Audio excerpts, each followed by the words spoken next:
إن الحمد لله نحمده ونستعينه ونستغفره ونعوذ بالله من شرور أنفسنا ومن سيئات أعمالنا من يهده الله فلا مضل له ومن يضلل فلا هادي له وأشهد أن لا إله إلا الله وحده لا شريك له وأشهد أن محمدا عبده ورسوله أما بعد فإن خير الحديث كتاب الله إن خير الحديث كتاب الله وخير الهدي هدي محمد صلى الله عليه وسلم وشر الأمور محدثاتها وكل محدثات بدعة وكل بدعة ضلالة وكل ضلالة في النار.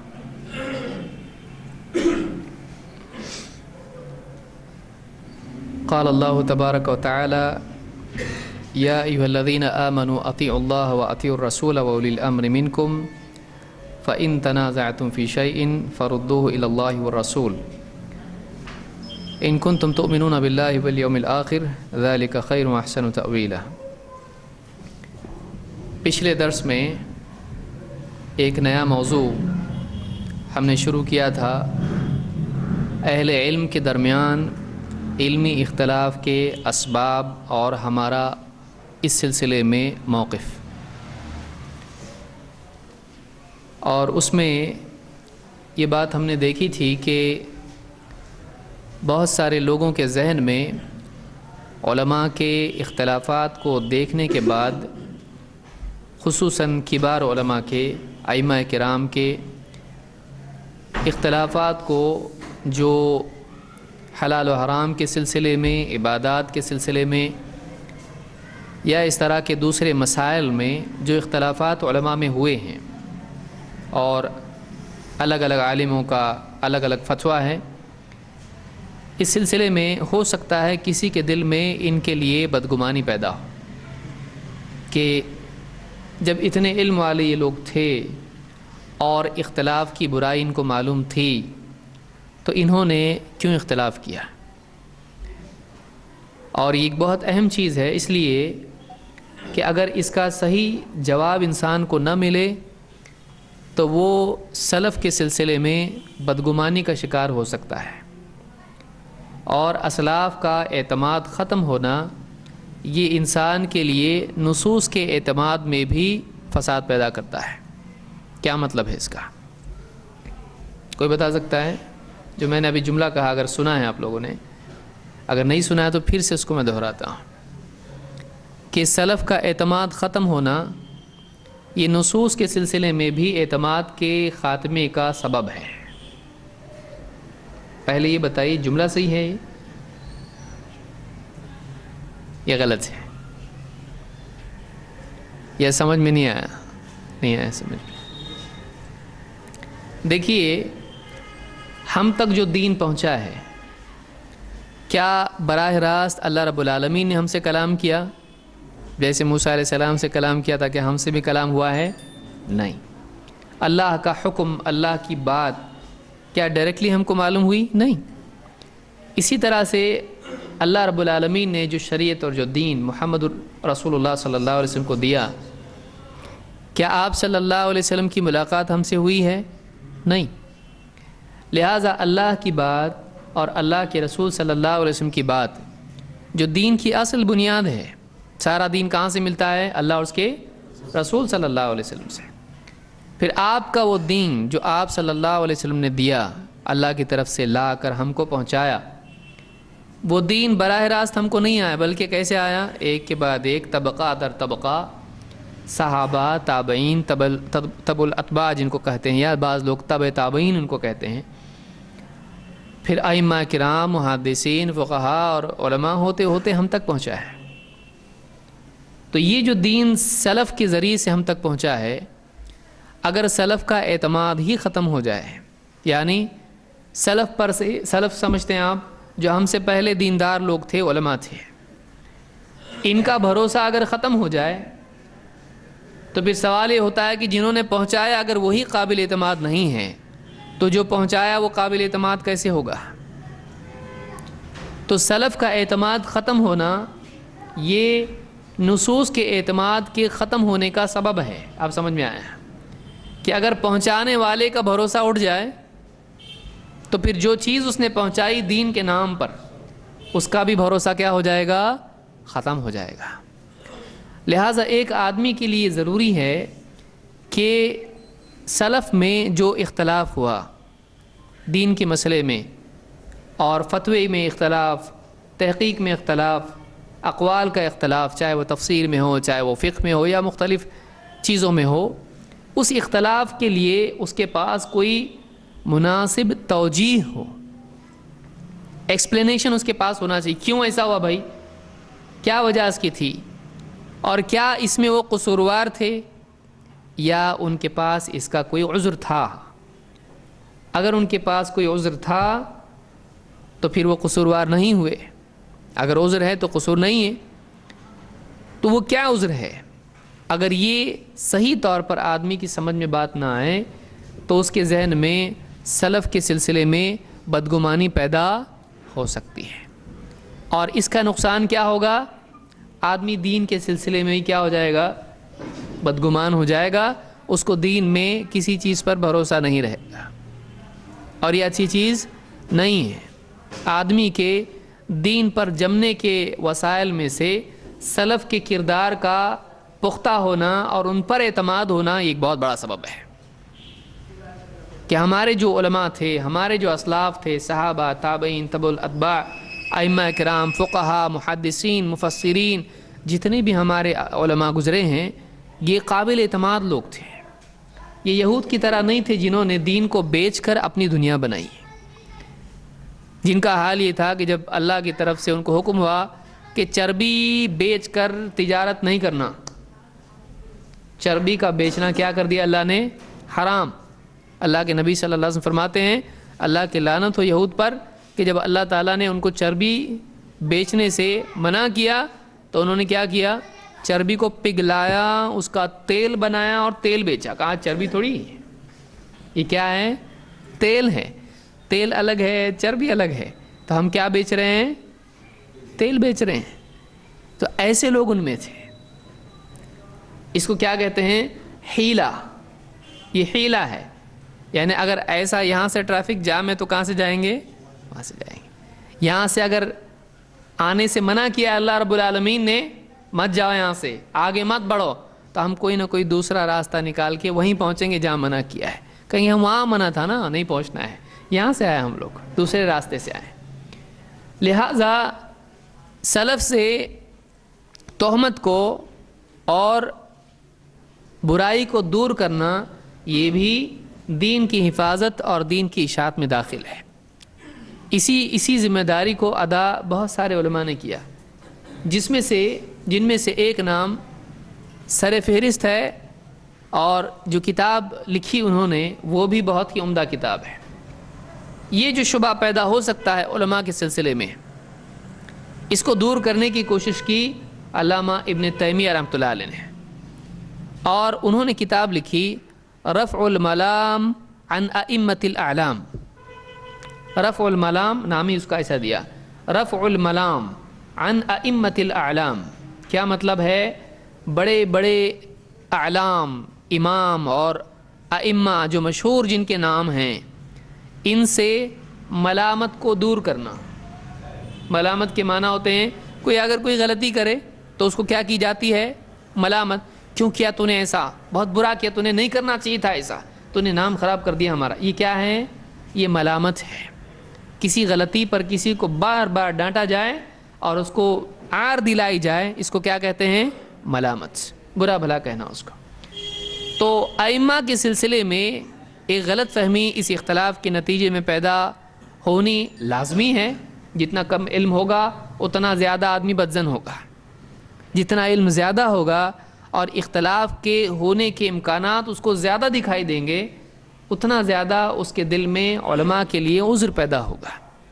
لہٰذا یہ عنوان، چونکہ پچھلا عنوان ہمارا اختلاف کی برائی تھا، اب اس کے نتیجے میں لازمی طور پر آدمی کے دل میں بات پیدا ہوگی کہ علماء میں اختلاف پھر کیوں ہیں؟ تو اب اس کے دو نتیجے نکلیں گے۔ کیا نتیجے نکل سکتے ہیں؟ اختلاف کی برائی کے بعد جب علماء کا اختلاف آدمی دیکھے گا تو دو میں سے ایک نتیجہ پیدا ہوگا۔ وہ کیا ہو سکتا ہے؟ کوئی بتا سکتا ہے؟ باہر جو دوسرا درس چل رہا ہے اس کو تھوڑا روکنے کی کوشش کریں. کیا دو باتیں کیا پیدا ہو سکتی ہیں سلف کے اختلاف کو دیکھتے ہوئے؟ کوئی بتا سکتا ہے؟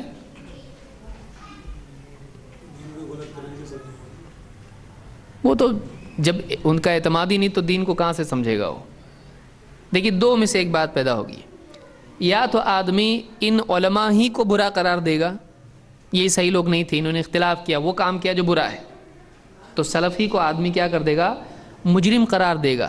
اور یہ گمراہی کا سبب جیسا بتایا کہ پھر وہ دین کو اپنے طور پر سمجھے گا اور اس کے نتیجے میں کیا ہو جائے گا؟ گمراہ ہو جائے گا. دوسرا نتیجہ یہ نکلے گا کہ آدمی دیکھے گا کہ علماء میں اختلاف ہوا ہے تو اختلاف برا نہیں ہے، تو وہ ساری دلیلیں جن میں اختلاف کو برا کہا گیا ہے آدمی ان کے نام پر ان کے اختلاف کو دیکھ کے کہے گا اگر اختلاف برا ہوتا تو اختلاف نہیں کرتے، لہٰذا اختلاف کیا ہے؟ برا نہیں ہے، اختلاف اچھا ہے، خوب اختلاف کرو. پھر اس کے نتیجے میں حدیثیں، بے بنیاد حدیثیں بھی آدمی بیان کرنا شروع کرے گا اس کو سپورٹ کرنے کے لیے. اختلاف امتی رحمہ، میری امت کا اختلاف کیا ہے؟ رحمت ہے. اور اس طرح کی بہت ساری باتیں آدمی بیان کرے گا. تو یہ دونوں طرفین ہیں جو ایک دوسرے کے کیا ہیں؟ متضاد ہیں. ہم کو دیکھنا ہے کہ واقعی صحیح چیز کیا ہے اور ان علماء کے سلسلے میں ہم کو کیا موقف اختیار کرنا چاہیے. بہرحال اس کو ہم آگے لے کے چلتے ہیں. تو پچھلے درس میں ہم نے ایک آیت دیکھی تھی، اللہ نے فرمایا یا ایھا الذین آمنوا، اے ایمان والو، اطیعوا اللہ و اطیعوا الرسول و اولی الامر منکم، فرما برداری کرو اللہ کی، فرما برداری کرو رسول کی، اور و اولی الامر منکم، اور ان کی بھی جو تم میں سے اولو الامر ہیں. اولو الامر میں کتنے لوگ آتے ہیں؟ دو. یا تو یہ وہی لوگ ہیں یا دوسرے لوگ آئے ہیں درس کے لیے. آپ لوگ تھے پچھلے درس میں؟ تھے. کون کون لوگ آتے ہیں اس میں؟ 8 یا 7؟ کتنے آتے ہیں؟ کون کون آتا ہے اس میں؟ 2. 8 7 نہیں، آدمی آپشن میں سوچتا ہے 8 یا 7. ضروری نہیں کہ جو آپشن آپ کو دیے جائیں وہ سب کے سب صحیح ہو یا انہی میں سے جواب ہو. 2 لوگ آتے ہیں، ایک علماء اور دوسرے حکام. علماء اور حکام. حکام حاکم، امیر، گورنر، امیر المؤمنین. اور دوسرے کون آتے ہیں؟ علماء آتے ہیں. تو اللہ نے فرمایا کہ اور ان کی بھی فرما برداری کرو. کس کی؟ علماء کی یا حکام کی. یہاں تک کہ ہم نے دیکھا تھا، اب اس میں ہم نے یہ دیکھا تھا کہ کیا اولو الامر کی فرما برداری دلیل کی محتاج ہے یا نہیں ہے. اس کے لیے ایک مثال اور ایک واقعہ ہم نے دیکھا تھا. کیا واقعہ تھا وہ؟ معاذ بن جبل کا. صحیح ہے؟ نہیں، کون سا واقعہ؟ سفر میں ایک صحابی تھے، ان کو امیر بنا کے بھیجا، کہا ان کی مانو. پھر ان کو غصہ آیا، لکڑی جمع کرو، آگ لگاؤ، کودو. نہیں کودے، آئے. پھر آپ صلی اللہ علیہ وسلم سے بات چیت ہوئی. آپ نے کہا اگر، کیا کہا آپ صلی اللہ علیہ وسلم نے؟ اگر تم اس آگ میں کودتے تو سیدھا جنت میں جاتے. کیا کہا آپ نے؟ قیامت تک اسی آگ میں رہتے. یہ معلوم ہوا کہ یہ جائز نہیں ہے. وہ نہیں کودے کیونکہ خودکشی کرنا جائز ہے نہیں. تو انہوں نے امیر کی فرما برداری کی ہے، نافرمانی. تو امیر کی نافرمانی کرنا اچھی بات ہے کہ بری بات ہے؟ تو انہوں نے برا کام کیا کہ اچھا؟ ارے آپ ہی بول رہے برا ہے اور آپ ہی بول رہے اچھا ہے. دیکھیے امیر کی فرما برداری، نافرمانی کرنا اچھا کام ہے کہ برا؟ اور انہوں نے فرما برداری کی نافرمانی، تو انہوں نے اچھا کام کیا کہ برا؟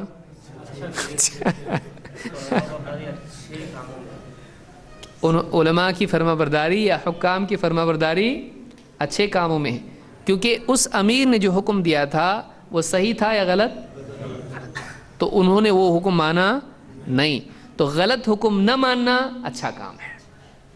لہٰذا یہاں بات معلوم ہوئی کہ امیر کا حکم صحیح بھی ہو سکتا ہے اور لیکن اللہ اور اس کے رسول کے بارے میں بول سکتے ہیں صاحب دیکھو بھائی اللہ کا حکم صحیح بھی ہو سکتا ہے غلط بھی ہو سکتا ہے, تحقیق کرنا چاہیے. بول سکتا ہے کوئی آدمی کافر ہو جائے گا ایسا بولے گا. اچھا اللہ کا حکم کبھی غلط نہیں ہوتا ہے, اور رسول کا بھی غلط, لیکن عالم کا اور حاکم کا معلوم ہوا کہ دو حکم پرفیکٹ ہیں, اس میں کوئی غلطی نہیں ہوتی ہے, لیکن تیسرا غلطی بھی ہو سکتی. اس لیے اللہ نے اطیعوا کتنی مرتبہ کہا, کس کے ساتھ رکھا اس کو, اللہ اور اس کے رسول کے ساتھ, لیکن اولو الامر کے ساتھ اطیعوا کا لفظ ہے, کیونکہ ان کی تعمیل دلیل کی محتاج ہے, ان کا حکم دلیل کا محتاج ہے.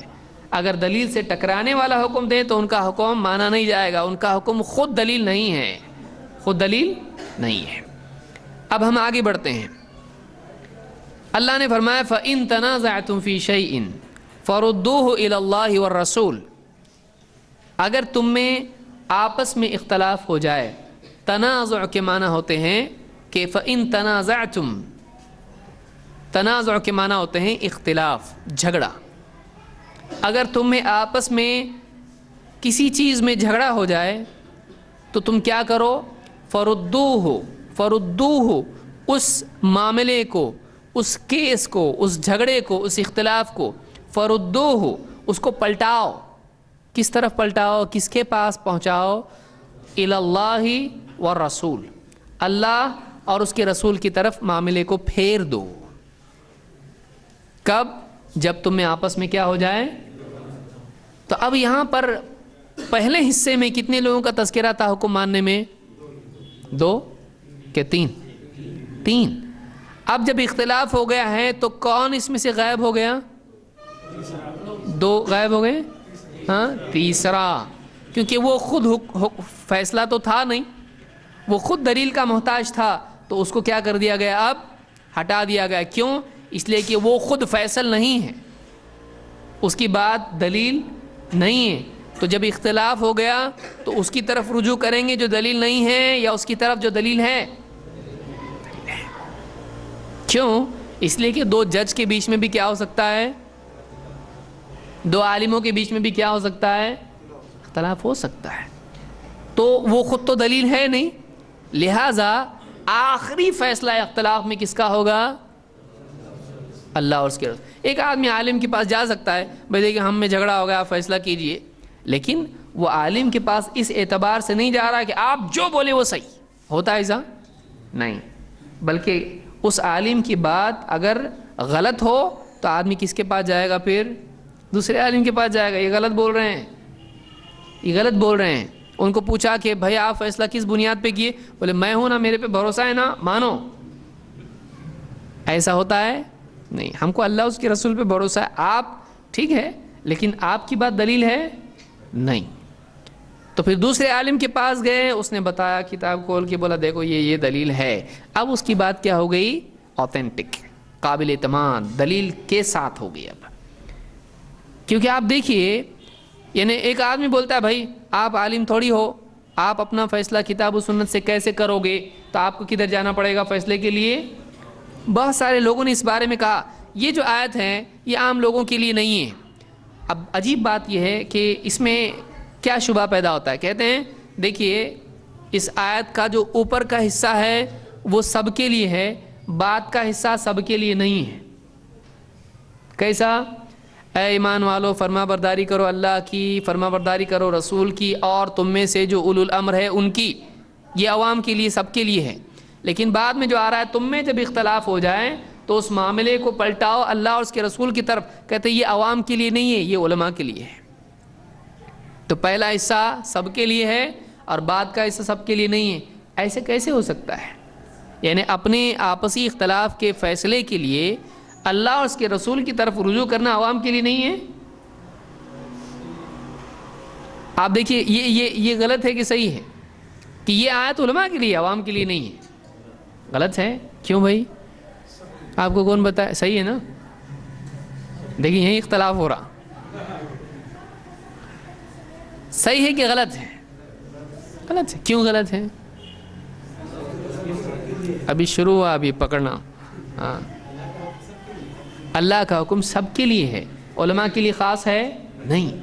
یہ عوام کے لیے بھی ہے، علماء کے لیے بھی ہے، مردوں کے لیے بھی ہے، عورتوں کے لیے بھی ہے۔ اور کوئی بات اس میں ہے؟ بس ہو گیا، آگے بڑھو۔ ہاں دیکھیے شروع آیت اللہ نے کس سے کی؟ یا ایھا الذین آمنوا میں علماء آتے ہیں کہ سب ایمان والے آتے ہیں، تو اینڈ تک اس کا خطاب کس سے ہوگا؟ سمجھ میں آ رہی بات؟ کیونکہ اللہ نے آیت کو شروع کیا ایمان والوں سے، اے ایمان والو، یہ نہیں کہا اے علم والو، اللہ نے یہ نہیں کہا، اللہ نے آیت سب کے لیے دی ہے۔ تو آیت سب کے لیے ہوئی کا مطلب شروع سے آخر تک کس سے خطاب ہے؟ سارے اہل ایمان سے۔ پھر دوسری جگہ اللہ نے ایک جگہ کہا وَمَا كَانَ لِمُؤْمِنٍ فَلَا وَرَبِّكَ لَا يُؤْمِنُونَ حَتَّى يُحَكِّمُوكَ فِي مَا شَجَرَ بَيْنَهُمْ ثُمَّ لَا يَجِدُوا فِي أَنفُسِهِمْ حَرَجًا مِّمَّا قَضَيْتَ وَيُسَلِّمُوا تَسْلِيمًا۔ ہرگز نہیں، آپ کے رب کی قسم اے نبی، یہ لوگ ایمان والے نہیں ہو سکتے جب تک کہ یہ اپنے آپسی اختلاف میں آپ کو حکم نہ بنائیں۔ حتی یحکموک فیما شجر بینہم، شجر بینہم آپسی جھگڑا، جب تک کہ اپنے آپسی جھگڑوں میں اے نبی آپ کو یہ فیصل جج نہ بنائیں، یہ ایمان والے نہیں ہو سکتے۔ تو یہ کس کے لیے؟ علماء کے لیے ہے، ایمان والے نہیں، سب کے لیے۔ یا دوسری جگہ اللہ نے فرمایا وَمَا كَانَ لِمُؤْمِنٍ وَلَا مُؤْمِنَةٍ إِذَا قَضَى اللَّهُ وَرَسُولُهُ أَمْرًا أَن يَكُونَ لَهُمُ الْخِيَرَةُ مِنْ أَمْرِهِمْ۔ کسی مومن مرد کے لیے اور کسی مومنہ عورت کے لیے ہرگز اس بات کی گنجائش نہیں کہ اللہ اور اس کا رسول جب کسی معاملے میں فیصلہ دے دیں تو ان کو کوئی اختیار باقی رہ جائے۔ یہ کس کے لیے ہے؟ علماء کے لیے ہے؟ نہیں، سب کے لیے۔ تو مسائل کے حل کے لیے اللہ اور اس کے رسول کے فیصلے کو آخری فیصلہ بنانا یہ سارے اہل ایمان کے لیے لازم ہے، اس کا خطاب صرف علماء سے نہیں ہے۔ کوئی آدمی یہاں یہ شبہ پیدا کر سکتا ہے بھئی آپ قرآن و سنت میں دیکھ کیسے سکتے ہیں، آپ کو تھوڑی اتنا علم ہے، تو علماء کو ہے، پھر آپ کیسا کرو گے فیصلہ؟ اب اس کے جواب میں ہم یہ کہیں گے کہ ٹھیک ہے، اگر ایسا مان لیا جائے تو اب ایک عالم اگر یہ فتویٰ دیتا ہے کہ دیکھو ابھی 12 ربیع الاول کا مہینہ آ رہا ہے، اس میں اپنے کو جلوس میں جانا ہے، عالم صاحب ہیں، مفتی صاحب ہیں، میں بھی جا رہا ہوں، میں بھی گھوڑے پہ بیٹھنے والا ہوں اور اونٹ پہ میرا بھائی بیٹھ رہا ہے، ٹھیک ہے، اور دوسرا عالم بول رہا ہے یہ جو جلوس ہے یہ صحیح نہیں ہوتا ہے، یہ بدعت ہے، یہ بھی کون ہے؟ عالم، وہ بھی کون ہے؟ عالم۔ اب جب عالم فیصلہ، اب مسئلہ تو یہی ہوا کہ اختلاف میں فیصلے کے لیے جائیں گے کس کے پاس؟ گئے عالم کے پاس۔ اس کا خطاب اگر عالم سے ہے، عالم صاحب کیا کرنا ہم نے؟ اختلاف ہو رہا ہے لوگوں میں، کوئی بول رہا ہے جلوس میں جاؤ، کوئی نہیں، میں کہہ رہا ہوں جاؤ، فیصلہ کس نے کیا؟ اب مانو، مانیں گے؟ نہیں۔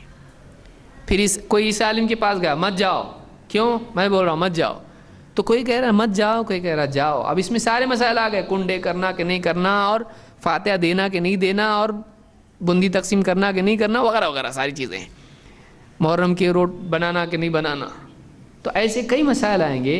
اگر اس سے مراد یہ ہے کہ عوام عالم کی طرف رجوع کرے اور وہ جو بولے کریں، اگر یہ مراد ہے تو پھر ایسی صورت میں وہ بھی صحیح جلوس میں جا رہا، اور یہ بھی صحیح جو نہیں جا رہا ہے، وہ بھی صحیح جو کنڈے منا رہا، وہ بھی صحیح جو نہیں منا رہا۔ کیوں؟ وہ کس کے پاس جا کے پوچھ رہا ہے؟ تو پھر کسی کو غلط بولنے کا کوئی مسئلہ ہے؟ سب صحیح، یہی نکلے گا نا نتیجہ اس کا، سب صحیح۔ لیکن کوئی ایسا کرتا ہے؟ نہیں کرتا ہے۔ ہر فرقے کے لوگ کیا بولتے ہیں؟ ہم صحیح، باقی صاحب غلط۔ تو پھر مت بولو ایسا، کیونکہ آپ کے پاس اگر عالم ہیں تو ان کے پاس بھی تو عالم ہے۔ آپ کو کون بولا آپ کے عالم صحیح ہیں؟ لیکن آدمی کیا کرتا ہے؟ نہیں نہیں، اپنے عالم غلط کیسا ہو سکتے؟ کون بولا آپ کو؟ آپ کو کون بتایا آپ کے عالم غلط نہیں ہو سکتے؟ یہ جملہ وہ بھی تو بول رہے ہیں، وہ بھی بول رہے ہیں اپنے عالم غلط کیسا ہو سکتے، یہ بول رہے ہیں اپنے عالم غلط کیسا ہو سکتے، تو مطلب دونوں بھی عالم غلط نہیں ہے۔ تو پھر لڑ رہے کیوں آپس میں بھیا؟ آپ لوگ لڑ رہے کیوں؟ یہ اس کو کافر بول رہا ہے، وہ اس کو فاسق بول رہا ہے، وہ اس کو بولا اس کے پیچھے نماز نہیں ہوتی، اور اس کے پیچھے نماز نہیں ہوتی۔ کیوں؟ معلوم یہ ہوا کہ آپ کے نزدیک آپ کی بات ہی خود صحیح نہیں ہے. آپ جو کہہ رہے ہو عالم غلط کیسے ہو سکتا ہے, اور عالم سے پوچھنا چاہیے جو عالم بولے وہ صحیح, تو وہ بات وہ بھی مان رہا ہے, یہ بھی مان رہا ہے, اور دونوں صحیح ہو رہے ہیں پھر اس کی بنیاد پر. تو ہم باہر کھڑے رہ کے دیکھ رہے دونوں کو, ہم یہ کہہ رہے ہیں دیکھو بھائی آپ نے آیت ہی غلط سمجھی. آیت میں خطاب سارے ایمان والوں سے ہے, اور ہمارا کہنا یہ ہے کہ بھائی جب عالموں میں بھی اختلاف ہوگا فیصلہ کریں گے کس بنیاد پر؟ تو ہم یہ کریں گے کہ اگر ایک عالم بول رہا ہے کنڈے کرنا چاہیے, ایک عالم بول رہا ہے کہ نہیں کرنا چاہیے, ہم یہ کہیں گے آپ کہہ رہے ہو کرنا چاہیے کس بنیاد پر, آپ کہہ رہے ہو نہیں کرنا چاہیے کس بنیاد پر. اگر دونوں میں سے کوئی اللہ اور اس کے رسول کی بنیاد پر بات صاف صاف بیان کر دے بغیر کسی جھول اور دھوکے اور الفاظ کے لپیٹنے کی بنیاد پر صاف ایک دم بول دے, جس کی بات اللہ اور اس کے رسول کی بات کے مطابق ہو اس کی بات صحیح, اور اگر نہیں ہے تو بات صحیح نہیں, تو اینڈ میں کہاں آنا پڑے گا.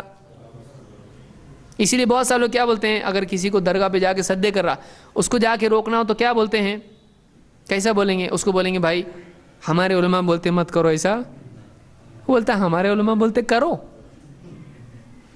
تم جاؤ تم مرو, بولتا ہو تم جہنم میں جانے والے ہو, تم نہیں جاتے نا درگاہوں پہ سجدہ نہیں کرتے تم غلط, تم فاتحہ نہیں دیتے تم غلط, ہمارے علماء بولتے ہیں کرو.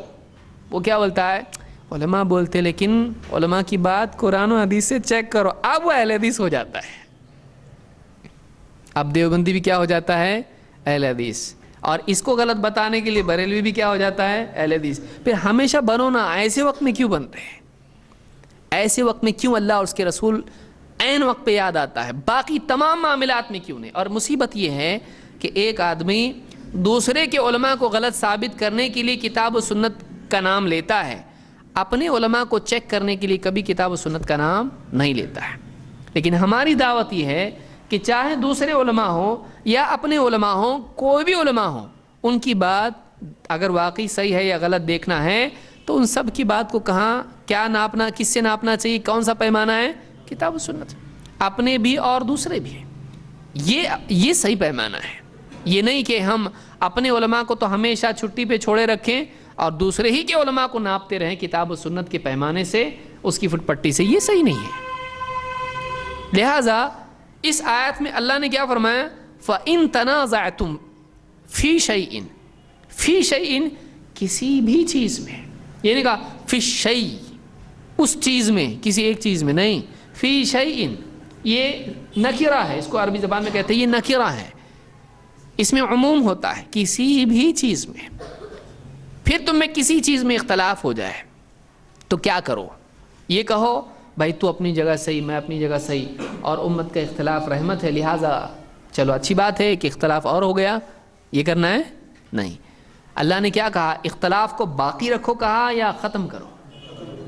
فَإِن تَنَازَعْتُمْ فِي شَيْءٍ فَرُدُّوهُ إِلَى اللَّهِ وَالرَّسُولِ, اگر تم میں کسی چیز میں اختلاف ہو جائے تو اس اختلاف کو پھیر دو, اس معاملے کو پھیر دو, کہاں, اللہ اور اس کے رسول کی طرف. یعنی اختلاف کا حل کس بنیاد پر کرو, کتاب اور سنت کی بنیاد پر. اللہ اور اس کے رسول کی طرف پھیر دو کا مطلب اس زمانے میں اللہ کی بات اور رسول کا فیصلہ, اور اس زمانے میں اللہ کا کلام قرآن اور رسول صلی اللہ علیہ وسلم کا فرمان. آج تو ہم رسول کے پاس نہیں جا سکتے, کہ جا سکتے قبر پہ جا کے سوال پوچھیں گے, نہیں. اسی لیے مجاہد اور دوسرے تابعین وغیرہ اس سلسلے میں کہتے ہیں کہ اللہ اور اس کے رسول کی طرف پھیر دو کا مطلب کیا ہے, کتاب و سنت کی طرف پھیر دو, کتاب و سنت کی طرف پھیر دو. اور اللہ نے کیا فرمایا, ان کنتم تؤمنون باللہ والیوم الآخر, اگر تم واقعی اللہ اور آخرت کے دن پر ایمان رکھتے ہو تو. ایمان نہیں ہے پھر کہیں بھی جاؤ اختلاف کے حل کرنے کے لیے, لیکن ایمان اگر تمہارے اندر ہے تو تم کو اختلاف کے حل کے لیے کس طرف رجوع کرنا پڑے گا. معلوم ہوا کہ اس کا تعلق ایمان سے ہے. دینی مسائل کے لیے, دنیاوی مسائل کے حل کے لیے, حق اور باطل کے فیصلے کے لیے کتاب و سنت کی طرف رجوع کرنا, اللہ اور اس کے رسول کی طرف رجوع کرنا, یہ ایک چھوٹا مسئلہ نہیں ہے. یہ کس سے جڑا ہوا ہے, ایمان سے. اللہ نے اسی لیے کیا کہا, اگر ایمان رکھتے ہو اللہ اور آخرت کے دن پر تو تم کو کیا چاہیے؟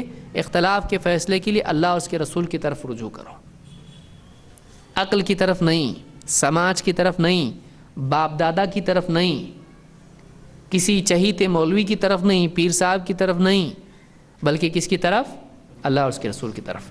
ان کنتم تؤمنون باللہ والیوم الآخر ذالک خیر واحسن تأویلا، یہ خیر ہے، اسی لیے اللہ نے کیا فرمایا؟ ذالک خیر۔ بہت سارے لوگ کیا کرتے ہیں، دیکھو یہ لوگ علماء کے بارے میں فیصلہ کرنے لگ گئے ہیں کہ صحیح کیا ہے غلط کیا ہے، علماء کی بات چیک کر رہے ہیں، یہ لوگ بہت شر پیدا کر رہے ہیں، یہ لوگ علماء کی بات کو قرآن حدیث سے چیک کریں گے، یہ سارے سماج میں شر پھیلا رہے ہیں۔ اللہ تعالیٰ کیا فرما رہا ہے؟ ذالک خیر۔ اب اللہ کی بات ماننا کہ دوسروں کی بات ماننا، یہ خیر ہے، اللہ کہہ رہا ہے۔ اختلاف کے فیصلے کے لیے اللہ اور اس کے رسول کی طرف رجوع کرنا کیا ہے؟ خیر ہے، تو اللہ نے اس کو خیر قرار دیا ہے۔ اور لوگ کہتے ہیں کہ ان کا انجام اچھا نہیں ہونے والا ہے، تو اللہ نے کیا جواب دیا یہاں پر؟ وَأَحْسَنُ تَأْوِيلًا، انجام کے اعتبار سے یہ زیادہ اچھی چیز ہے کہ آپسی اختلافات کے حل کے لیے کدھر رجوع کیا جائے۔ دیکھیے کتنی جامع آیت ہے، اور لوگ اس سے ثابت کیا کرتے؟ آنکھ بند کر کے علماء کی بات ماننا چاہیے، اس سے وہ ثابت ہو رہا ہے، اس سے تو الٹا غلط ثابت ہو رہا ہے، اس سے وہ غلط ثابت ہو رہا ہے۔ لیکن انسان کا کمال ہے، اللہ نے بنایا اس کو علمہ البیان، انسان کو بات کرنا اللہ نے سکھایا ہے، لہٰذا ایک آدمی بعض اوقات قرآن و سنت سے وہ بات ثابت کرنے کی کوشش کرتا ہے، اور کئی بار کامیاب بھی ہو جاتا ہے بھولے بھالے لوگوں میں، جو چیز اس کو رد کر رہی ہے وہ اس سے ثابت کرتا ہے۔ اس سے کیا ثابت ہو رہا ہے؟ آپسی اختلاف میں کتاب و سنت کی طرف رجوع کرنا ثابت ہو رہا ہے، نہیں ہے کہ ہم آدمی اپنے اپنے علماء کی بات مان کے اس کے مطابق چلنے لگے۔ بہرحال تو یہ آیت آج ہم نے دیکھی، اس سے کئی باتیں ثابت ہوئی، آپ کو اس کو اچھے سے سمجھنا چاہیے اس آیت کو۔ پھر کوئی آدمی آپ کے سامنے آ کر اس کو بیان کرے تو یعنی اس کا غلط مطلب اگر وہ بتائے، آپ کو سمجھانے آنا چاہیے بھائی ایسا نہیں، اس کا مطلب یہ آگے پڑھو۔ آپ کو پہلا جملہ کیا بولنا چاہیے؟ آگے پڑھو، کیونکہ بولنے والا کہاں تک بولے گا؟ اطیعوا اللہ واطیعوا الرسول واولی الامر منکم۔ دیکھو یہاں پہ اولو الامر کہا نا، تو آپ کو آگے بولنا چاہیے کہ آپ دیکھیے فَإِن تَنَازَعْتُمْ فِي شَيْءٍ، تو پہلے حصے میں آ گئے، دوسرے حصے میں غائب، دوسرے حصے میں اولو الامر ہے نہیں، تو اب امت میں اختلاف ہو رہا ہے، تو اختلاف کی صورت میں کون کرے گا فیصلہ؟ تو آج ہم اسی لیے تو کہہ رہے ہیں اختلاف کے دور میں کیا کرنا چاہیے؟ اللہ اس کے رسول کی طرف رجوع کرنا چاہیے۔ تو وہ پہلا ہے ٹھیک ہے، لیکن بعد میں کیا آ رہا ہے؟ اختلاف میں کتاب و سنت کی طرف رجوع کرو، اب نہیں ہے اس کا ذکر۔ تو بہرحال اس آیت سے یہ اپنی جگہ ثابت ہوتا ہے کہ ایک آدمی کو علماء کی اور حکام کی بات ماننا چاہیے جب تک کہ وہ کتاب و سنت سے ٹکراتی نہیں ہے، اگر ٹکرائے تو اس بات کو ماننا نہیں چاہیے۔ اس سے بھی معلوم ہوتا ہے کہ ہمارے نزدیک علماء کو سرے سے چھوڑ دینا صحیح نہیں ہے، ہم علماء اور حکام کی بات ماننے کی دعوت دیتے ہیں، ہاں لیکن ہم یہ کہتے ہیں کہ جب ان کی بات کتاب و سنت سے ٹکرائے تو پھر ماننا نہیں ہے، اور جو بات کتاب و سنت کی دلیل سے ثابت ہے اس کو ماننا چاہیے۔ وہ کیا ان کی بات ماننا ہوا؟ نہیں، وہ کس کی بات ماننا ہوا؟ کتاب و سنت کی، کیونکہ پہنچایا کس نے؟ انہوں نے، لیکن پہنچایا کیا؟ کتاب و سنت کو، تو یہ ان کی بات ماننا نہیں ہوا۔ تو لہٰذا ایک آدمی اگر یعنی کسی عالم کی بات مانتا ہے، اگر وہ دلیل کے ساتھ بیان کرے تو یہ چیز تقلید نہیں ہوتی ہے، یہ اتباع ہوتی ہے، کیونکہ پوچھنے والا کس کی بات پوچھ رہا ہے؟ اللہ اور اس کے رسول کی۔ یہ کہہ رہا ہے آج سے آپ کی بات میں مانوں گا، جو بھی بولو گے آپ مانوں گا، یہ بول رہا ہے نہیں، وہ کیا کہہ رہا ہے؟ یہ دین کی بات ہی تو بتاتے ہوں گے، وہ یہ بھروسے کے ساتھ اس کی بات پوچھ رہا ہے، جیسے اس کو معلوم ہو جائے یہ بات اپنی طرف سے بتا رہے ہیں وہ مانے گا نہیں۔ کوئی آدمی بول دے آج سے میرا دل کہہ رہا ہے آج سے سود حلال، کوئی عالم اگر بولے لوگ مانیں گے اس کی بات کو؟ کیوں نہیں مانیں گے اس کی بات کو؟ اس لیے کہ ان کے نزدیک اس عالم کی بات خود دلیل نہیں ہے۔ ٹھیک ہے، ہم کو ٹائم نہیں ملتا پڑھنے، اس کو بہت ٹائم ہے پڑھنے کو ملتا ہے، یہ اللہ اور اس کے رسول کی بات پڑھ کے ہم کو بتاتا ہے، اس لیے اس کی بات مان رہے ہیں۔ لیکن اگر اس کی بات اللہ اور اس کے رسول کی بات سے ٹکرائے تو مانیں گے نہیں، تو معلوم ہوا پہلے ہی حصے سے وہ اس کی بات مان نہیں رہے تھے، وہ کس کی بات مان رہے تھے؟ اللہ اور اس کے رسول کی۔ لہذا جیسے اس نے ٹکرانے والی بات بیان کی انہوں نے نہیں مانا اس کو۔ تو یہ تقلید نہیں ہوتا، یہ کیا ہے؟ اتباع، کیونکہ اللہ نے اس کا حکم ہم کو دیا ہے۔ اللہ نے کیا فرمایا؟ فاسألوا اہل الذکر ان کنتم لا تعلمون، فاسألوا لہذا تم پوچھو، اہل الذکر ذکر والوں سے، ذکر کا مطلب ہوتا ہے اللہ کی طرف سے آنے والی نصیحت۔ ذکر کے معنی کیا ہے؟ نصیحت۔ ذکر کس کو کہا گیا قرآن کریم میں؟ خود قرآن کو اور نبی صلی اللہ علیہ وسلم کی نصیحت کو نہیں۔ دیکھیے قرآن میں اللہ نے کیا فرمایا؟ ان ہوا الا ذکر للعالمین، قرآن کیا ہے؟ سارے عالمین کے لیے ذکر ہے، کا مطلب کیا ہے؟ نصیحت ہے۔ یا جیسے سورہ جمعہ میں اللہ نے کیا فرمایا؟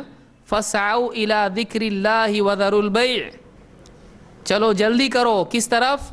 اللہ کے ذکر کی طرف۔ تو اس وقت میں کون خطبہ دیتا تھا؟ اللہ کے نبی صلی اللہ علیہ وسلم۔ اسی لیے آگے کا واقعہ بتا رہا ہے کہ وہ آپ کو چھوڑ کے چلے گئے، تو کس کے بارے میں کہا گیا؟ فَاسْعَوْا إِلَىٰ ذِكْرِ اللَّهِ وَذَرُوا الْبَيْعَ، نبی کے فرمان، نبی کی نصیحت، نبی کا خطبہ سننے کے لیے چلو، تجارت چھوڑ دو۔ تو اللہ اور اس کے رسول کی بات خود نصیحت ہوتی ہے، اور اس میں پھر ضمناً باقی دوسری نصیحتیں بھی آتی ہیں، وَذَكِّرْ إِن نَفَعَتِ الذِّكْرَىٰ۔ تو یہاں پر اللہ رب العالمین نے قرآن کو ذکر اور نصیحت کہا ہے۔ تو فَاسْأَلُوا أَهْلَ الذِّكْرِ إِن كُنتُمْ لَا تَعْلَمُونَ، اہل ذکر یعنی وہ لوگ جو قرآن و سنت کا علم رکھتے ہیں، ان سے پوچھو اگر تم کو نہیں معلوم۔ جو اہل ذکر ہیں یعنی اہل علم ہیں، ان سے پوچھو اگر تم کو نہیں معلوم۔ یہ حکم کس نے دیا ہے؟ اللہ نے۔ لیکن یہ نہیں کہا کہ پھر وہ اپنے دل سے کچھ بھی بولیں تو ان کی بات مانو، یہ نہیں کہا، بلکہ ان کا نام ہی کیا بتایا گیا ہے؟ اہل ذکر۔ تو اگر اس سے ہٹ کے کوئی بات کہیں تو پھر وہ کیا کر رہے ہیں؟ اپنی طرف سے بول رہے ہیں، وہ دلیل نہیں ہوگی۔ لہٰذا علماء سے پوچھنا، ان سے استفادہ کرنا، یہ اپنی جگہ درست ہے، لیکن ان کی بات اگر کتاب و سنت سے ٹکراتی ہے تو اس کو تسلیم کیا جائے گا نہیں۔ یہ اصول ہمارا ہونا چاہیے۔ ایک طرف علماء کو چھوڑ بھی نہ دیں، ہم کو علماء نہیں چاہیے، میرے پاس بخاری ہے، یہ آدمی اس کا ایکسیڈنٹ ہونے والا ہے، اس کا علمی ایکسیڈنٹ ہونے والا ہے، اور اس کا ڈیمیج بہت زیادہ ہونے والا ہے۔ جو آدمی علماء سے آزاد ہو کر طلب علم کے راستے پر کتنی ہی تیز رفتار گاڑی دوڑائے، جتنی تیز رفتار گاڑی اس کی ہوگی اتنا بڑا ایکسیڈنٹ اس کا ہوگا۔ علماء سے آزاد ہونا ہمارا طریقہ نہیں ہے۔ دوسری چیز یہ کہ ایک آدمی آنکھ بن کر کے علماء کی بات ماننے لگے، یہ بھی غلط ہے۔ تو ہم نے دونوں چیزیں اس آیت میں سیکھیں، علماء سے ربط رکھنا بھی ضروری ہے، لیکن آنکھ بند کر کے علماء کی ماننا بھی غلط ہے، صحیح نہیں ہے۔ بہرحال تو اب ہم اس موضوع کی طرف آتے ہیں کہ ٹھیک ہے، اتنے بڑے بڑے علماء ہوئے، ان علماء میں اتنا علم ان کے پاس تھا، پھر ان میں اختلاف کیوں ہوا؟ جان بوجھ کے انہوں نے اختلاف کیا کہ اختلاف بہت اچھی چیز ہے، یا کوئی عذر ان کے پاس تھا، ایسا عذر جو واقعی قابل قبول ہے؟ کیوں اختلاف ہوا؟ وہ اسباب کیا ہیں؟ کیا اس میں وہ معذور قرار پاتے ہیں؟ تو آئیے ہم دیکھتے ہیں وہ کیا اسباب ہیں۔ بنیادی طور پر اگر شارٹ میں آپ کو یاد رکھنا ہے تو 3 بنیادی اسباب ہیں علماء میں اختلاف کے۔ نمبر 1، دلیلوں کا نہ پہنچنا، دلیل پہنچی نہیں۔ نمبر 2، تفصیل آگے ہم دیکھیں گے۔ نمبر 1، دلیلوں کا نہیں پہنچنا، جیسے حدیث نہیں پہنچنا، حدیث کا نہ پہنچنا، یہ پہلا، کسی کو پہنچی کسی کو نہیں پہنچی۔ نمبر 2، دلیل کا پہنچنا لیکن اس کے قابل قبول ہونے میں اختلاف ہونا۔ حدیث پہنچی، کسی نے کہا نہیں یہ حدیث معتبر نہیں ہے، مجھ کو اطمینان اس پر نہیں ہے اس لیے کہ میری تحقیق سے حدیث معتبر نہیں، کسی کے نزدیک معتبر ہے، تو اس دلیل کے قبول اور رد میں اختلاف ہونا۔ تو اس نے مانا تو اس کا مسئلہ الگ ہو گیا، اس نے نہیں مانا تو اس کا مسئلہ الگ ہو گیا۔ نمبر 3، دلیل پہنچی، دونوں کو پہنچی، لیکن اس نے اس کا کچھ مطلب لیا، اس نے اس کا کچھ مطلب لیا. سمجھنے میں بھی فرق ہو سکتا ہے نا، سمجھنے میں بھی فرق ہو سکتا ہے. تو اب مثلا کوئی صاحب کہیں پانی لاؤ، اب لانے والا، دونوں گھر کے لوگوں نے پانی لایا، ایک نے اتنا بڑا جگ بھر کے لایا برتن اور ایک نے گلاس میں لایا. کیوں؟ اس نے سمجھا پینے کے لیے مانگ رہے ہیں، اس نے سمجھا وضو کے لیے مانگ رہے ہیں. تو جس نے سمجھا وضو کے لیے مانگ رہے ہو کتنا پانی لائے گا گلاس بھر کے؟ نہیں، وہ کتنا لائے گا؟ زیادہ پانی لائے گا.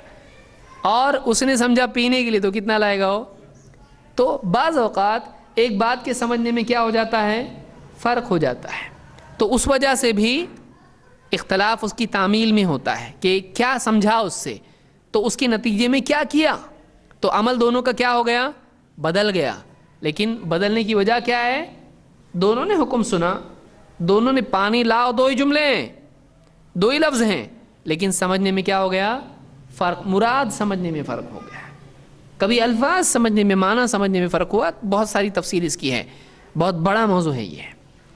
ہم اس کو یعنی اختصار کے ساتھ سمجھنے کی کوشش کریں گے. ابن تیمیہ رحمۃ اللہ علیہ نے اپنی کتاب رفع الملام میں اس کو تفصیل سے ذکر کیا ہے کہ کیوں علماء میں اختلاف ہوا. اور انہوں نے یعنی مجرمانہ طور پر اختلاف نہیں کیا، بلکہ لازمی طور پر ایسا ہوگا ہی ایسا. اب کیا کریں گے آپ؟ جس نے گلاس میں پانی لایا اس کو مجرم قرار دیں گے آپ؟ میں تو یہ سمجھا پینے کے لیے مانگے، اس لیے کہ روز مانگتے میں لا کے دیتا ہوں، اب آج مجھ کو کیا معلوم ہے وضو کے لیے مانگے. اس کی غلطی آپ کہیں گے غلطی پہ اس کو سزا دو؟ نہیں، اس نے بھی مانا، اس نے بھی مانا، لیکن سمجھنے میں فرق ہو گیا، اس لیے کہ بات اتنی کلیئر نہیں تھی. کبھی بات واضح نہیں ہونے کی وجہ سے بھی اس کی تعمیل میں فہم کا اختلاف ہو سکتا ہے. کیسے ہوا ہم آگے دیکھیں گے. ٹھیک ہے؟ تو بنیادی طور پر کتنے سبب ہیں؟ ایک دم کم سے کم آپ کو وجہ بتانی ہے تو کتنی بتائیں گے آپ؟ 3. نمبر 1، دلیل پہنچی، ایک کو دوسرے کو نہیں پہنچی. دوسرا، پہنچی نہیں پہنچی، واپس سے ہاں پہنچی لیکن اس کے قابل قبول ہونے میں کیا ہو گیا؟ اختلاف. کسی نے معتبر مانا، حدیث صحیح مانی، کسی نے حدیث ضعیف مانی، کسی کے نزدیک حدیث صحیح، کسی کے نزدیک ضعیف، تو اس میں کیا ہو گیا؟ اختلاف ہو گیا. نمبر 3، مطلب سمجھنے میں فرق ہو گیا. تو آپ اس کو بیسس بنا کے چلیے تو آپ کم سے کم اتنے میں بھی آپ کسی کو مطمئن کر سکتے کہ بھائی ان کی غلطی نہیں تھی.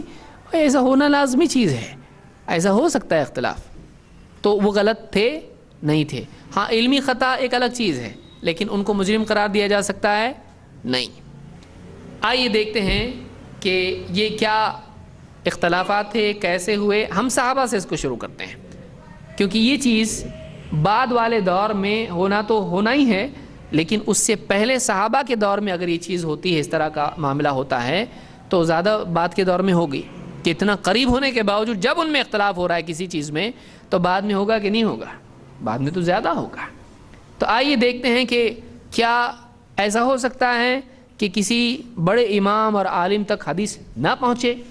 کیونکہ کوئی آدمی، عام طور سے لوگ کیا سمجھتے ہیں، اتنے بڑے امام ان تک حدیث نہیں پہنچی، ایسا کیسا ہوتا؟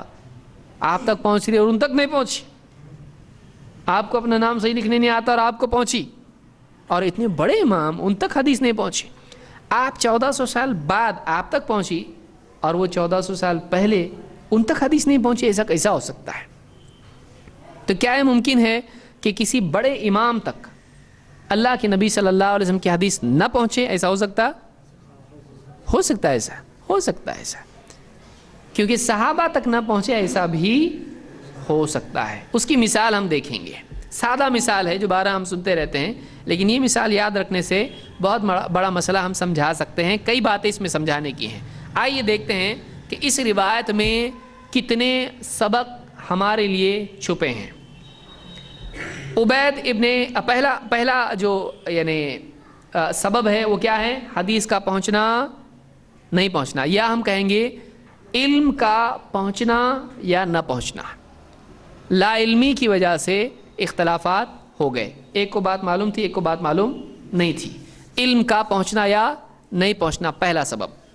آئیے دیکھتے ہیں اس کی تفصیل کیا ہے. نمبر 1، حدیث کا پہنچنا یا نہیں پہنچنا، اس کی وجہ سے سلف میں اختلاف ہوا۔ کسی کو حدیث پہنچی، اس نے اس حدیث کے مطابق فتویٰ بھی دیا، عمل بھی کیا، کسی کو وہ حدیث پہنچی نہیں لہٰذا اس نے اس پر عمل نہیں کیا، بلکہ بعض لوگوں نے پوچھا تو کہا نہیں ایسا نہیں ہے، تو اس وجہ سے بھی اختلاف علماء کا ہوا۔ عبید بن عمیر کہتے ہیں استأذن ابو موسیٰ علی عمر، ابو موسیٰ اشعری رضی اللہ تعالیٰ عنہ نے عمر رضی اللہ عنہ سے اجازت مانگی گھر میں آنے کی۔ یہ اسلامی آداب میں سے ہے کہ کوئی آدمی اگر کسی کے گھر پہ جائے تو سیدھا گھر میں نہیں گھس جائے، میں باہر کا تھوڑی ہوں میں آ سکتا ہوں، نہیں، بلکہ کیا کریں، دروازے پہ کھڑا ہو اور السلام علیکم ورحمۃ اللہ وبرکاتہ، کیا میں اندر آ سکتا ہوں؟ پھر اس کے بعد اگر اجازت ملے تو وہ اندر جائے گا، بلا اجازت گھر میں کسی کے جانا جائز نہیں ہے۔ ہاں اگر کوئی لائبریری ہے، کوئی مسجد ہے تو اس میں باہر ٹھہر کی اجازت مانگے گا مولوی صاحب کی، نہیں، اس میں جا سکتا ہے۔ یہ دونوں میں فرق ہے۔ جو عمومی گھر ہوتے ہیں ایسے جو سب کے لیے ہوتے ہیں اس میں ضروری نہیں اجازت، لیکن سلام اس میں بھی ضروری ہے۔ لیکن کسی کا اپنا گھر ہے تو اس میں جانے آنے کے لیے اجازت ضروری ہے۔ یہ نہیں بول سکتے ہیں کہ میں باہر والا، مجھ کو باہر والا سمجھتے کہ آپ، ٹھیک ہے آپ کو اجازت لے کے ہی آنا چاہیے۔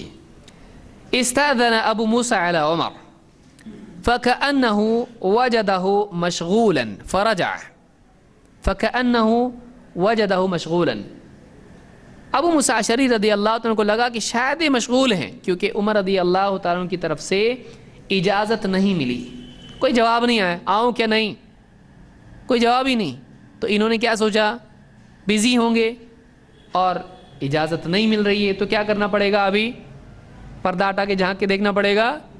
بہت سارے لوگ کرتے ہیں ایسا، جائز ہے؟ کسی کے گھر میں جھانکنا جائز نہیں ہے۔ اللہ کے نبی صلی اللہ علیہ وسلم کسی کے یہاں جاتے اگر تو آپ سلام کرتے اور آپ دروازے کی دائیں یا بائیں طرف کھڑے ہو جاتے، ایک دم سامنے بھی نہیں، کیونکہ اس زمانے میں گھر کیسے تھے، 2 BHK چھوٹے تھے، پردہ ہٹایا گھر میں عورت ہے، سامنے دکھائی دے گا، اس لیے آپ کیسا ٹھہرتے تھے، سائڈ میں۔ دیکھیے کتنے ہمارے نبی ڈسپلن تھے، ایک دم کتنا خیال رکھتے تھے آپ لوگوں کا۔ یہ نہیں بولتے میں نبی ہوں میرے سے کیا پردہ، بولتے تھے آپ نے امت کو سکھایا کیسے جیتے ہیں، تو آپ دروازے کی دائیں یا بائیں طرف کھڑے ہو جاتے، ایک دم سامنے بھی نہیں، اور پھر آپ کو جب اجازت ملتی تو آپ پھر داخل ہوتے ہیں۔ تو انہوں نے بھی اللہ کے نبی صلی اللہ علیہ وسلم کی سنت پر عمل کیا اور آپ کے حکم پر عمل کیا، اجازت مانگی، ان کو لگا کہ یہ بزی ہیں، اور پھر کیا ہو گئے، فرجع، جواب نہیں آیا تو کیا ہو گیا، واپس لوٹے۔ رجع کا مطلب ہوتا ہے واپس لوٹنا، رجوع۔ فقال عمر الم اسمع صوت عبد اللہ بن قیس، حضرت عمر کے ساتھ کوئی صاحب بیٹھے ہوئے تھے، عمر رضی اللہ عنہ کو احساس ہوا کسی نے باہر اجازت مانگی تھی،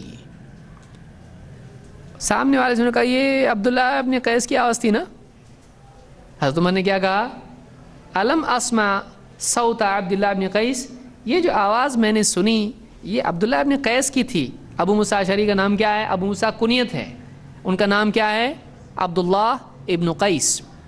کہا کہ یہ تو عبداللہ ابن قیس کی آواز تھی، اذن لہ، کہا کہ بلاؤ، اجازت دو ان کو، لیکن اب کیا ہو گیا، ٹائم گزر چکا ہے، وہ گئے، یہ سمجھے باہر ہیں، اب بلاؤ، چلو ٹھیک ہے، لیکن دیکھا تو وہ کیا ہو گئے، کہا کہ اذن لہ، اجازت دو ان کو آنے کی، فدعی لہ، ان کو بلایا گیا۔ ایک روایت میں ہے کہ جب دیکھا انہوں نے باہر جا کے تو کہا گئے، کہا کیسے گئے، حضرت عمر نے کہا گئے کیسا، جاؤ ان کو بلا کے لاؤ، فدعی لہ، ان کو بلا کے لایا آدمی، چلو بلایا تم کو، بڑے صاحب نے بلایا تم کو، حضرت عمر نے، امیر المؤمنین ہیں، مسلمانوں کے امیر ہیں، بلایا، آؤ۔ آنے کے بعد حضرت عمر نے سوال پوچھا، ما حملک علی ما صنعت، یہ جو بھی تم نے کیا کیوں کیا تم نے ایسا، کیا بنیاد ہے تمہارے اس عمل کی، ما حملک علی ما صنعت، تم نے جو کچھ کیا، اجازت مانگی، اجازت نہیں ملی تو رکے نہیں، واپس چلے گئے، تمہارے اس عمل کی دلیل کیا ہے، کس بنیاد پر تم نے ایسا کیا۔ فقال انا كنا نؤمر بهذا، وہ بیچارے انہوں نے کہا ہم کو تو حکم یہی ملا ہے۔ کیا حکم ملا ہے، جب کوئی آدمی کسی کے ہاں جائے اور اجازت مانگے اور اجازت نہیں ملے تو کیا کرے؟ واپس چلا جائے. ہم کو یہی حکم ہے. حضرت عمر نے جب سنا ایسا یہ حکم ہے کہا کہ فَأْتِنِي عَلَى هَذَا بِبَيِّنَةٍ، نہیں اس کی دلیل لانی پڑے گی تم کو. بینہ کے معنی کیا ہے؟ دلیل. اس کے لیے اس بات پر، اپنی اس بات پر کہ اس کا حکم ہے اور یہ عمل کرنا چاہیے، اس کی دلیل لاؤ. اَوْ لَأَفْعَلَنَّ بِكَ، اگر نہیں لائے تو میں تمہاری اچھی طرح سے خبر لوں گا. وارننگ بھی دے دی کہ آگے کیا ہونے والا ہے. اگر دلیل اس کی لاؤ گے تو ٹھیک، اگر نہیں لائے تو سزا ملے گی. اَوْ لَأَفْعَلَنَّ بِكَ، میں تمہارے ساتھ دیکھو پھر ایسا ویسا کروں گا، یعنی تم کو سزا دوں گا. فَانْطَلَقَ إِلَى مَجْلِسٍ مِّنَ الْأَنصَارِ، اب یہ صاحب نکلے دلیل لانے کے لیے. کوئی تو گواہ ملے جو یہ کنفرم کرے کہ اس کی جو نیوز ہے وہ آتھینٹک ہے، انہوں نے جو بات کہی واقعی ایسی دلیل ہے. تو انہوں نے فَانْطَلَقَ إِلَى مَجْلِسٍ مِّنَ الْأَنصَارِ، انصار کی مجلس پر یہ گئے. ڈھونڈتے ڈھونڈتے آدمی کوئی تو ملے بھائی میری بات کو سپورٹ کرنے والا. گئے انصار کی مجلس پر. وہ لوگ صحابہ کا معمول تھا مسجدوں میں یہاں وہاں وہ بیٹھتے تھے، دنیا کی باتیں ادھر ادھر کی بیہودہ باتیں نہیں کرتے تھے جیسے آج کل ہوتا ہے. آج کل تو لوگوں کو فیس بک سے ہی فرصت نہیں ہے، وہ باپ کا بھی فیس دیکھنے کے لیے تیار نہیں ہے. باپ آیا تھک کے وہ بھی فیس بک میں لگا ہے، اس میں باپ کا فیس دیکھ رہا نہیں کتنا تھکا ہوا بیچارہ. فَانْطَلَقَ إِلَى مَجْلِسٍ مِّنَ الْأَنصَارِ، وہ انصار کی ایک مجلس پر گئے اور ان سے کہا قَالُوا لَا يَشْهَدُ إِلَّا أَصَاغِرُنَا، انہوں نے کہا اس بات کی گواہی ہم میں سے سب سے چھوٹا دے گا. ہم میں جو سب سے چھوٹا ہے وہ جا کے بولے گا ایسا ہے، ہم نے سنا ہے ایسا اللہ کے نبی صلی اللہ علیہ وسلم سے. کیوں؟ اس لیے کہ نمبر ایک، چھوٹا جا کے بولے گا حضرت عمر نرم ہے، چھوٹا بچہ ہے اس کے ساتھ سختی کریں گے نہیں. دو، حضرت عمر کو بھی یہ احساس ہونا چاہیے چھوٹے بچے کو معلوم ہے آپ کو معلوم نہیں. ہمارا یہ ایسی بات ہے ہمارے بچے کو معلوم ہے، جاؤ ہمارا بچہ لے کے جاؤ یہ بتائے گا. لا یشہد الا اصاغرنا، یہ تو ہمارا چھوٹا چھوٹا بچہ اس کی گواہی دے سکتا ہے. فقام ابو سعید الخدری، کم عمر تھے ابو سعید خدری رضی اللہ عنہ، وہ اٹھے. فقال قد كنا نؤمر بهذا، آئے حضرت عمر کے پاس اور کہا کہ ہم کو اس کا حکم دیا گیا ہے، اللہ کے نبی صلی اللہ علیہ وسلم نے حکم دیا ہے ہم کو کہ اگر تم اجازت مانگو اجازت نہ ملے تو کیا کرو؟ واپس لوٹ جاؤ. فقال عمر، جب حضرت عمر نے سنا تو کیا کہا؟ خفی علی هذا من امر النبی صلی اللہ علیہ وسلم الہانی الصفق بالاسواق. حضرت عمر نے کیا جملہ کہا؟ حضرت عمر نے کہا کہ خفی علی هذا من امر النبی صلی اللہ علیہ وسلم، اللہ کے نبی صلی اللہ علیہ وسلم کی باتوں میں سے یہ بات مجھ سے چھپی رہ گئی. الہانی الصفق بالاسواق، بازاروں میں تجارت کے لیے آواز لگانے نے مجھے اس بات سے محروم کر دیا، غفلت میں ڈال دیا. اس کو امام البخاری نے اور امام مسلم نے روایت کیا ہے. یہ روایت متفق علیہ ہے، یعنی صحیح ترین روایت میں سے بخاری مسلم دونوں میں ہی ہے. اس حدیث میں کئی باتیں معلوم ہوئی. نمبر ایک، سب سے بڑی بات اس سے کیا جو اس باب میں ہم کو ثابت کرنا ہے، کیا معلوم ہوئی؟ چھوٹے بچے کو ایک بات معلوم تھی اس زمانے کے، وہ کس کو معلوم نہیں تھی؟ خلیفہ مسلمانوں کے، فیصلہ کرتے ہیں لوگوں میں، لیکن کیا یہ بات ان کو معلوم تھی؟ کوئی بول سکتا ہے معلوم تھی لیکن بولے نہیں معلوم، ایسا ہوتا؟ ہماری طرح لوگ تھے صحابہ جھوٹ بول سکتے ہیں تمہار نہیں، انہوں نے خود کہا مجھ سے چھپی رہ گئی. یہ سارا اتنا معاملہ کیوں ہوا؟ معلوم نہیں تھا، ان کو معلوم نہیں تھا. اور جب ابو موسیٰ اشعری رضی اللہ تعالیٰ نے کہا کہ ایسا حکم ہے، تو بعض اوقات ایک آدمی جو بہت صحبت یافتہ ہے اللہ کے نبی صلی اللہ علیہ وسلم کا، اس کو لگے گا ایسا کیسا ہو سکتا ہے، اتنی بڑی بات، اتنی عام بات مجھ کو نہیں معلوم، میں اتنا اللہ کے نبی صلی اللہ علیہ وسلم کے ساتھ دن رات رہتا ہوں، میں نے کبھی سنا نہیں، اور تم بول رہے ایسا ہے. مجھ کو اور تھوڑا اطمینان چاہیے. ایسا کیسے ہو سکتا ہے, یہ بات مجھ کو معلوم نہیں. تو انہوں نے کیا کہا, نہیں, اس کی ویریفیکیشن کے لیے اور آدمی چاہیے. پھر اور آدمی آ کے جب وہی بات بتائی تو انہوں نے کیا کیا, اپنی لا علمی کا اعتراف کیا. انہوں نے یہ نہیں کہا ہاں ہاں معلوم تھا مجھ کو, ایسا بولے. ایک آدھے عالم کو اگر جا کے کوئی بتائے آج, بولے یہ حدیث دیکھو ذرا, ہاں معلوم تھی مجھ کو پہلے سے, بتایا کیوں نہیں آپ نے. ابھی امت میں عمل نہیں آنا چاہیے, امت کی کیپیسٹی ابھی نہیں ہے, اس کو معلوم نہیں ہے. لیکن جب کوئی آ کے آدمی بتائے تو آدمی اپنے لا علمی کا اظہار کرنے سے شرماتا ہے, لیکن جھوٹ بولنے سے نہیں شرماتا ہے. شرمانا کس سے چاہیے, جھوٹ بولنے سے شرمانا چاہیے. صحابہ بڑے جگر گردے والے لوگ تھے, ان کو شرم اور عار محسوس نہیں ہوتی. نہیں معلوم کا مطلب نہیں معلوم, اور نہیں معلوم سے آدمی چھوٹا ہوتا ہے, جھوٹ بولنے سے چھوٹا ہو جاتا ہے, اور اپنی طرف سے تعویل کرنے سے چھوٹا ہو جاتا ہے, حق بات ثابت ہونے کے بعد انکار کرنے سے چھوٹا ہو جاتا ہے. حضرت عمر نے اس بات کو قبول کیا, لیکن اینڈ میں کیا کہا, شروع میں وہ قبول نہیں کر رہے تھے, لیکن بعد میں کیا کہا, اللہ کے نبی صلی اللہ علیہ وسلم کی بات دیکھو مجھ سے چھپی رہ گئی, بازار میں بزنس میں لگا رہا, اور اس کے نتیجے میں بات معلوم کرنے سے رہ گیا. تو پوری بات کا ایک بنیادی ایک بات جو لب لباب ہے اس کا, وہ یہ ہے کہ بعض اوقات ایسا ہوتا ہے کہ ایک بڑے عالم سے بھی ایک چھوٹی بات جو ایک عام آدمی کو معلوم ہوتی ہے رہ سکتی ہے. اس میں کوئی اس میں کوئی بے عزتی کی بات ہے کیا؟ آدمی بول سکتا ہے ارے اتنی چھوٹی بات ان کو معلوم نہیں تھی اس لیے ان کا درجہ کم ہو گیا, ایسا ہوتا نہیں ہوتا. کسی بڑے عالم کو کوئی چھوٹی بات اگر معلوم نہیں ہے تو اس سے اس کا مرتبہ گھٹتا ہے نہیں, اس لیے کہ اور ہزاروں باتیں اس کو معلوم ہیں.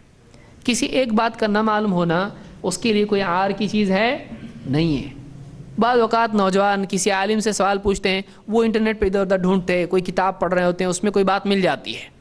اب عالم نے اس کو 10-15 سال پہلے پڑھا ہے, اس وقت اس کے ذہن میں بات نہیں ہے. جا کے پوچھا عالم صاحب ایسی کوئی حدیث ہے کیا؟ وہ سوچ رہا ہے میرے ذہن میں تو اس وقت میں نہیں ہے. دیکھو اتنے بڑے عالم اور ان کو معلوم نہیں.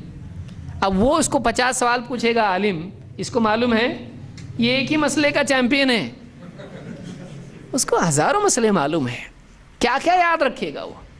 اس کو 2-4 باتیں یاد ہیں, وہ پکی یاد ہیں, اس کو ہزاروں مسئلے معلوم ہیں. کوئی ایک بات اگر اس کو نہیں معلوم ہے تو کوئی اس سے مسئلہ پیدا ہوتا ہے نہیں. لہٰذا آدمی کو اس بات کا بھی خیال رکھنا چاہیے. بعض اوقات ایسا ہوتا ہے کہ ایک بڑا عالم, ایک دم بڑا مفتی اور بہت بڑا عالم ہوتا ہے, وہ حرم کا امام ہوگا, وہ آدمی جا کے اس سے کوئی مسئلہ پوچھتا ہے, اس کو یاد نہیں ہوتا اس وقت میں, کہتا ہے لا ادری, نہیں معلوم.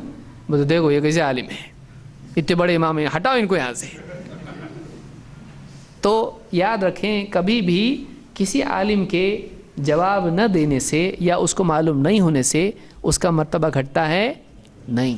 اللہ کے نبی صلی اللہ علیہ وسلم کے پاس ایک شخص آیا اور سوال پوچھا کہ سب سے بہترین جگہ کون سی ہے بتائیے. آپ نے جواب میں کیا کہا؟ آپ نے کہا لا ادری حتی اسأل جبریل, مجھ کو نہیں معلوم جب تک کہ میں جبریل سے پوچھ نہیں لیتا. مجھ کو نہیں معلوم, لا ادری, صاف الفاظ میں آپ نے کہا مجھ کو نہیں معلوم, میں جبریل سے پوچھ کے بتاؤں گا. یہ اللہ کے نبی صلی اللہ علیہ وسلم کا طریقہ ہے. آدمی کو بھی اسی سنت پر عمل کرنا چاہیے. اگر آپ کو نہیں معلوم ہے, آپ سوچیں ابھی اس کو خالی ہاتھ لوٹانا نہیں چاہیے. صدقے والے کو تو لوٹا دیتے, لیکن علمی اعتبار سے کوئی آئے تو اس کو واپس لوٹانا صحیح نہیں ہے. تو کیا کرو, جواب نہیں بھی ہے تو کیا کرو, مینوفیکچر کرو, اپنی طرف سے جواب بنا کے, شاید ایسا ہو سکتا ہے میری رائے میں تو یوں ہے اور تو ہیں, بنا کے کچھ اس کو دے دیا. وہ گیا, اس پہ عمل کیا, سارا گناہ کس کے عمل نامے میں آیا؟ اپنے. نہیں معلوم بولنے سے آدمی چھوٹا ہوتا نہیں.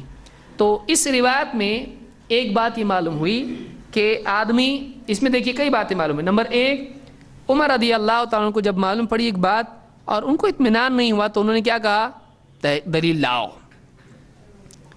فَأْتِنِي بِبَيِّنَةٍ عَلَى هَذِهِ بِبَيِّنَةٍ, اس بات کی کیا لاؤ, دلیل. صحابہ کا طرز کیا تھا, دلیل مانگنے کا.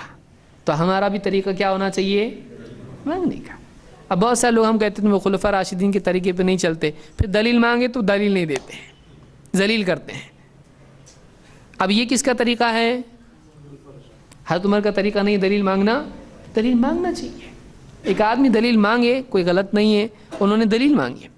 نمبر 2، اس سے معلوم ہوا کہ وہ صحابی گئے اور انہوں نے اپنے ساتھ دوسرا آدمی لا کے ان کو بتایا. تو آدمی کو چاہیے کہ اگر کوئی بات اس سے پوچھتا ہے تو برا نہ مانے. انہوں نے کہا میرے پر بھروسہ نہیں کیا اور دیکھو ابھی تو میں بات ہی نہیں کروں گا آپ سے، جا رہا میں گھر کو اپنے. کہا انہوں نے ایسا نہیں.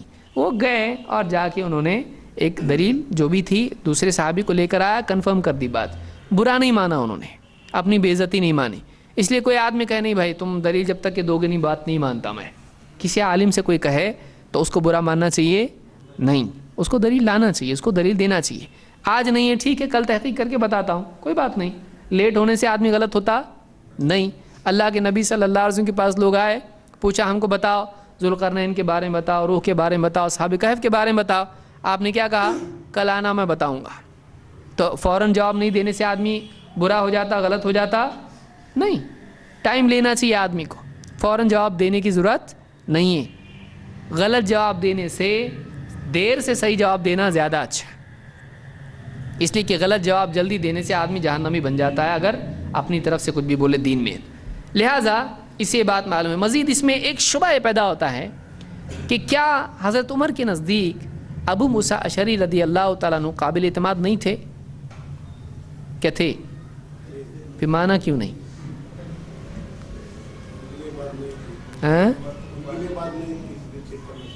ان کے لیے تو ٹھیک ہے، پھر بول رہے ہیں نا، وہ بتا رہے نا نہیں تو مانو. تو کیوں نہیں مانے انہوں نے؟ تو کیا ان کے نزدیک ابو موسیٰ اشعری رضی اللہ عنہ کی بات معتبر نہیں تھی؟ ٹھیک ہے، پر یہ بول رہے نا ہے دلیل. تو موطا کی روایت میں ہے کہ بعض دوسرے صحابہ نے عمر رضی اللہ تعالیٰ سے، موطا میں روایت موجود ہے، امام مالک نے اس کو روایت کیا ہے، اس میں ایک ہے عمر سے بعض دوسرے صحابہ نے جو بڑے صحابہ تھے انہوں نے کہا کہ اللہ کے نبی صلی اللہ علیہ وسلم کے صحابہ کو ایسا ستایا مت کرو. مطلب کیا ہے، لے کے آؤ دلیل، نہیں تو تمہاری خبر لوں گا. کیوں ستاتے ہو اللہ کے نبی صلی اللہ علیہ وسلم کے صحابہ کو؟ حضرت عمر نے اس وقت میں جواب دیا، انہوں نے کہا کہ میرے نزدیک یہ غیر معتبر نہیں ہے.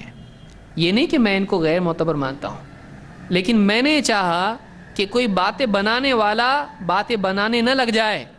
میں نے ان کے ساتھ ایسا کیا تاکہ دوسرے لوگ خبردار ہو جائیں کہ ہم کچھ بھی پیش کریں گے تو یہی معاملہ ہمارے ساتھ ہونے والا ہے. بڑے کے ساتھ جب ہو رہا ہے تو پھر چھوٹے کے ساتھ پھر تو چابک نکلے گا پورا. سمجھ رہے ہیں؟ تو یہاں پر حضرت عمر نے خود کہا کہ ایسا نہیں کہ تم میرے نزدیک معتبر نہیں ہو، بلکہ میں نے یہ اس لیے کیا تاکہ بعد والے کوئی بات اگر بیان کرتے ہیں اللہ کے نبی صلی اللہ علیہ وسلم کے نام سے تو وہ ہوشیار ہو جائیں، ان کو بھی اپنی بات کے لیے معتبر آدمی لانا پڑے گا. اگر معتبر نہیں ملا تو کیا ہو جائے گا؟ معاملہ خطرے میں آ جائے گا اور پٹائی ہونا کمپلسری ہے. حضرت عمر کی پٹائی کیسی تھی؟ بہت زبردست. اب دیکھیے شیطان دیکھ کے بھاگتا تھا. ایک دروازے سے، ایک راستے سے اگر حضرت عمر جا رہے ہیں اور اسی راستے سے شیطان آ رہا ہے تو کیا کرتا تھا؟ راستہ بدلتا تھا. اتنے ایمانی قوت ان کی ایسی تھی اور ان کی ہیبت ایسی تھی، ان کی ہیبت ایسی تھی. بہرحال تو اس سے بات معلوم ہوئی کہ ایک تو یہ کہ دلیل مانگنا چاہیے اور دلیل ملنے کے بعد دلیل کو قبول کرنا چاہیے. اور ایک بڑا آدمی اگر یہ بولے کہ مجھ کو نہیں معلوم تو اس سے اس کی عزت کم ہوتی ہے نہیں. اور لا علمی کا اظہار کرنا بری بات نہیں، آدمی کو حق بات قبول کر لینا چاہیے. تو یہ صحابہ کے اوصاف میں سے ہے. وہ سیدھے سادے لوگ تھے، وہ اینچ پینچ اور باریکیاں اور اس طرح کی چیزوں میں نہیں پڑتے تھے. وہ صاف ستھرے الفاظ میں بولنے والے تھے، نہیں معلوم اور دیکھو مجھ کو نہیں معلوم تھا. کتنے کھلے الفاظ میں انہوں نے کہا. اتنی بڑی جرت کیا آج کا کوئی بڑا عالم کر سکتا ہے عام لوگوں کے سامنے؟ بہت مشکل ہے، بہت گنتی کے لوگ ایسا کر سکتے ہیں. لہٰذا یہی وہ چیز ہے جو صحابہ کو اعلیٰ ثابت کرتی ہے کہ کتنے بڑے لوگ تھے. یہ اپنے آپ کو چھوٹا بنانے سے بھی گریز نہیں کرتے تھے کیونکہ حق ان کی نگاہ میں سب سے زیادہ بڑی چیز تھی. حق کا قبول کرنا ان کے نزدیک سب سے بڑی چیز تھی. تو یہ پہلی بات ہم نے دیکھی کہ بڑے سے بڑے عالم کو بھی کبھی حدیث پہنچتی ہے نہیں پہنچتی ہے۔ تو بعد کے ائمہ اور علماء تک حدیث نہ پہنچی ہو، کیا یہ مشکل ہے؟ نہیں، ہو سکتا ہے ان تک نہیں پہنچی ہو۔ اب ان کو ایسا ہوا کہ شروع میں نہیں پہنچی لیکن بعد میں پہنچی، لیکن ضروری نہیں کہ ہر مسئلے میں ایسا ہو، کبھی کبھی نہیں بھی پہنچتی تھی۔ لہٰذا پہلی وجہ یہ ہے کہ بعض سلف تک حدیث نہیں پہنچی، لہٰذا انہوں نے اس عمل کو نہیں کیا، نہ اس کے مطابق فیصلہ دیا۔ اس کی اور مثالیں ہم آگے انشاءاللہ اگلے درس میں دیکھیں گے۔